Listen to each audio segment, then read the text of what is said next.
आज हम किसी भी केमिकल इक्वेशन को मैथमेटिक्स के एक टूल की मदद से बैलेंस करने का तरीका सीखेंगे। अगरचे हम किसी भी केमिकल इक्वेशन को हिट एंड ट्रायल बेसिस पे बैलेंस करने की कोशिश करते हैं, लेकिन यहाँ पर मैं ये काम मैथमेटिक्स के एक टूल की मदद से करूँगा। इसका एक मकसद केमिस्ट्री में मैथमेटिक्स की एप्लीकेशन बताना है और दूसरा मकसद ये है कि फ़र्ज़ करेंगे आपके सामने कोई कम्प्लेक्स केमिकल इक्वेशन आ जाती है और वो हिट एंड ट्रायल बेसिस पे बैलेंस नहीं हो पाती, तो किस तरह आप मैथमेटिक्स के इस टूल को की मदद से उसे भी बैलेंस कर सकते हैं। तो मैथमेटिक्स का जो टूल मैं यहाँ पर यूज़ करूँगा उसका नाम मैट्रिसेस है। ठीक है, इस टूल को मैं यूज़ करूँगा और वो कैसे यूज़ करूँगा वो अभी मैं बताता हूँ। देखें, इसमें प्रोसीजर ये होगा, पहले मैं अपनी केमिकल इक्वेशन को मैथमेटिक्स की इक्वेशंस में कन्वर्ट करूँगा और इस कन्वर्जन के प्रोसेस को कहते हैं मैथमेटिकल मॉडलिंग। फिर केमिकल इक्वेशन से मेरे पास मैथमेटिक्स का एक सिस्टम बन जाएगा इक्वेशंस का, उस सिस्टम को कहेंगे मैथमेटिकल मॉडल। अब ये प्रोसेस कैसे करेंगे ये पहले हम यहाँ पर करते हैं, ठीक है, और फिर देखते हैं कि हमारे जो बैलेंसिंग फैक्टर्स हैं वो क्या आते हैं। ठीक है, अगरचे इस इक्वेशन को हिट एंड ट्रायल बेसिस पे बैलेंस करना कोई मुश्किल काम नहीं है, लेकिन चूँकि हम मैथमेटिक्स का एक वे सीखेंगे इसलिए ये सैम्पल हम यूज़ कर रहे हैं। ठीक है, ये केमिकल इक्वेशन हम यूज़ कर रहे हैं। अब देखें, लेफ़्ट साइड पर रिएक्टेंट्स हैं, राइट साइड पर प्रोडक्ट्स हैं। ठीक है, और मैं ये प्रोसीजर अडॉप्ट करूँगा कि रिएक्टेंट्स में एटम्स की तादाद और प्रोडक्ट्स में एटम्स की तादाद को इक्वेट करूँगा। और वो कैसे इक्वेट करूँगा, देखें, मैं सपोज़ कर लेता हूँ कि ये अभी बैलेंसिंग फैक्टर्स मुझे पता नहीं है, मैं लेट कर लेता हूँ कि ये W है, ठीक है, और ये मैं कह देता हूँ X है, और ये मैं कह देता हूँ Y है, और ये मैं कह देता हूँ Z है। अब मैं लेफ़्ट में एटम्स की तादाद और राइट साइड पे जो एटम्स की तादाद है वो इक्वेट करता हूँ। अब देखिए, नाइट्रोजन के लेफ़्ट साइड पर जो एटम्स हैं वो W हैं, ठीक है, W is equal to right side पर जो नाइट्रोजन के एटम हैं वो 2Y हैं। ये देखें ना, 2 मल्टीप्लाई हो जाएगा Y के साथ, सो वी हैव 2Y। तो यहाँ से हमारे पास इक्वेशन बन जाएगी W minus 2Y is equal to 0। ये पहली इक्वेशन बन गई। अब हम इसी तरह हाइड्रोजन के एटम्स को इक्वेट करते हैं दोनों साइड्स पे। तो ये देखें, यहाँ पर ये 3W हो गए, 3W इक्वल्स राइट साइड पे 2Z है। तो ये इक्वेशन क्या बन जाएगी, यानी इसको हम ऐसे भी लिख सकते हैं 3W minus 2Z is equal to 0। इसी तरह ऑक्सीजन रह गया है, तो इसके लेफ़्ट साइड पर एटम है 2X और राइट साइड पर इसके एटम है Z। तो ये बन जाएगा 2X minus Z is equal to 0। तो अब ये देखें, ये तीन सिस्टम्स का, तीन इक्वेशंस का एक सिस्टम बन गया है। ये इस सिस्टम को मैथमेटिक्स में कहते हैं homogeneous system of linear equations. ठीक है, this is homogeneous system of linear equations. अब हम सॉल्व करेंगे इस सिस्टम को और फिर फाइंड करेंगे W, X, Y और Z। वो जो भी W, X, Y, Z आएंगे वो इसके बैलेंसिंग फैक्टर्स कहलाएंगे। ठीक है, तो अब सॉल्व करने के लिए मेरे पास यहाँ पर दो बड़े सिंपल से वेज हैं। एक ये है कि मैं इसकी आर्गुमेंटेड फॉर्म लिखूं और एचिलॉन फॉर्म में कन्वर्ट कर दूं, और दूसरा वे ये है कि मैं इसकी आर्गुमेंटेड फॉर्म लिखने के बाद इसको रिड्यूस एचिलॉन फॉर्म में कन्वर्ट कर दूं। अच्छा, ये तरीका बताने से पहले मेरे माइंड में ये है कि ऑडियंस को एचिलॉन फॉर्म और रिड्यूस एचिलॉन फॉर्म आती है। ठीक है, तो अब अब मैं इसको कन्वर्ट करता हूँ रिड्यूस एचेलॉन फॉर्म में, ठीक है। ये आ जाएगा, पहले इसका आर्गुमेंटेड मैट्रिक्स लिखते हैं, दी आर्गुमेंटेड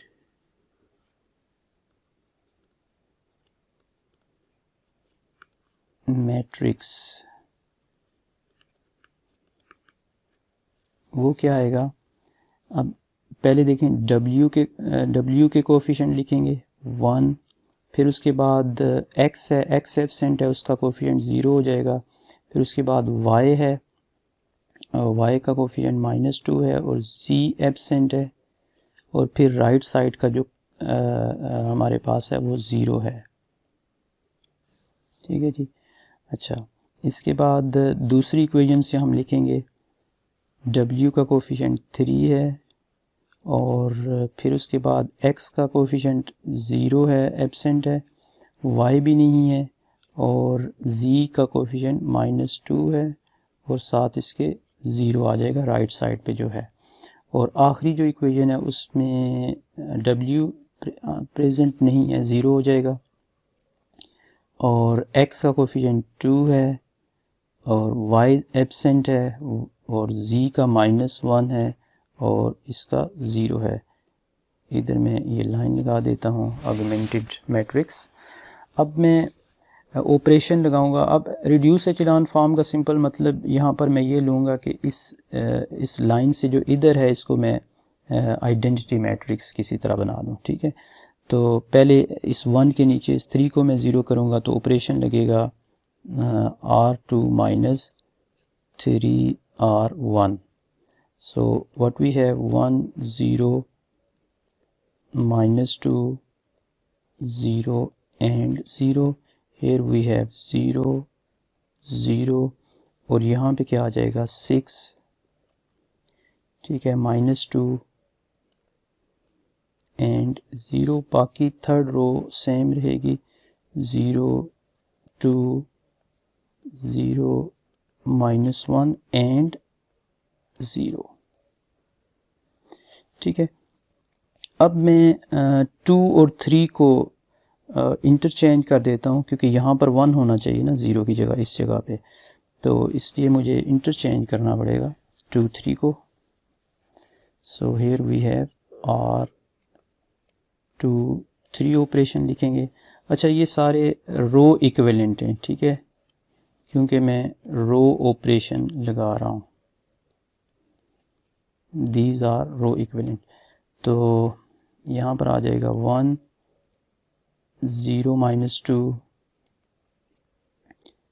0 एंड 0।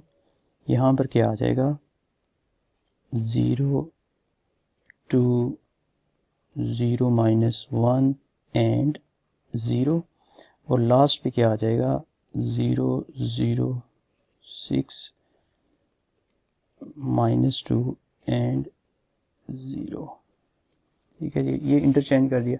अब इस 2 को 1 करना पड़ेगा, तो 1 करने के लिए मुझे ये ऑपरेशन लगाना पड़ेगा 1/2 R2।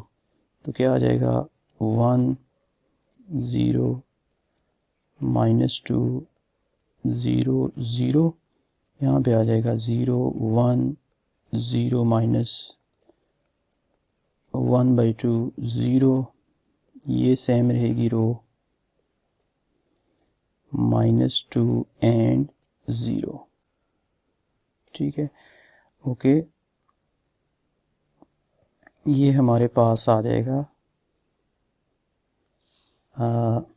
यहाँ पे अब हम लगाएंगे, इस 6 को 1 करेंगे। 6 को 1 करने के लिए मैं ऑपरेशन जो यूज़ करूँगा वो है 1/6 R3, ठीक है जी। तो इधर आ जाएगा 1 0 -2 0 0, यहाँ पे आ जाएगा 0 1 0 -1/2 एंड 0। यहाँ पे 6 से मैं डिवाइड कर रहा हूँ तो इधर 1 आ गया, और इधर -2/6 जो है -1/3 हो जाएगा, और इधर 0 आ जाएगा। अब मैं इस 1 की मदद से इस 2 को 0 करता हूँ तो ऑपरेशन क्या यूज़ होगा, ऑपरेशन विल बी R1 इसको 0 करूँगा तो ये लगेगा -2R3, ठीक है, बल्कि प्लस होगा यहाँ पे। ओके, अब हमारे पास क्या आ जाएगा, इधर आ जाएगा 1 0 0, यहाँ पे क्या आ जाएगा -2/3, इधर 0, यहाँ पे आ जाएगा 0 1 0, यहाँ पर वही रहेगा -1/2 0, यहाँ पर 0 0 1 and -1/3 0। So this is reduce echelon form, ठीक है जी। अब हम इसका सॉल्यूशन लिखते हैं। सॉल्यूशन लिखने के लिए देखें, अब सॉल्यूशन कैसे लिखा जाता है, ये किसका कोफिशिएंट है, ये W का कोफिशिएंट है, so we will write it as W, और ये Z का कोफिशिएंट है -2/3, तो इसको लिखेंगे -2/3 Z is equal to, right hand side 0 है, और इसको हम ऐसे भी लिख सकते हैं R W is equal to 2/3 Z। Okay, इसी तरह आप सेकंड इक्वेशन क्या लिखेंगे, ये देखें, ये x है, x का कोफिशिएंट है, x -1/2 Z is equal to 0, R x is equal to 1/2 Z, और आखिरी क्या है, y -1/3 Z is equal to 0, R y is equal to 1/3 Z। सो यहाँ पे जो Z है ये आर्बिट्रेरी है, वेयर Z इज़ आर्बिट्रेरी, लेकिन हमें तो एक पर्टिकुलर नंबर चाहिए ना यहाँ पे, ठीक है, अदरवाइज़ तो ये इनफिनिट मैनी सॉल्यूशंस आ रहे हैं, हमें तो पर्टिकुलर Z चाहिए ताकि उसके कोरेस्पॉन्डिंग W एक फ़िक्स नंबर आए, X एक फ़िक्स नंबर आए और Y एक फ़िक्स नंबर आए, क्योंकि बैलेंसिंग फैक्टर्स तो इनफिनिट मैनी तो नहीं होंगे ना, वो तो हमारे पास कुछ फ़िक्स नंबर्स होंगे ना, हमें तो फ़िक्स नंबर्स चाहिए जो वहाँ पर हम लिख सकते हैं, ठीक है। ओके, तो Z हम सब्स्टिट्यूट करेंगे कैसे, ये जो Z के कोफिशिएंट्स है ना, इनका LCM आपने Z सब्स्टिट्यूट करना है, ठीक है। तो 2/3 1/2 और 1/3 का LCM क्या है, 6, so let Z is equal to 6, so what we have, W is equal to then 2/3 into 6, ये 4 आ जाएगा, और इसी तरह x क्या आ जाएगा, 1/2 6 3 आ जाएगा, और y क्या आ जाएगा, y आ जाएगा 1/3 to 6 एंड दिस इज़ 2। तो अब ये सारे हमारे पास बैलेंसिंग फैक्टर निकल आए, इनको मैं यहाँ से उठा के इधर ले आता हूँ,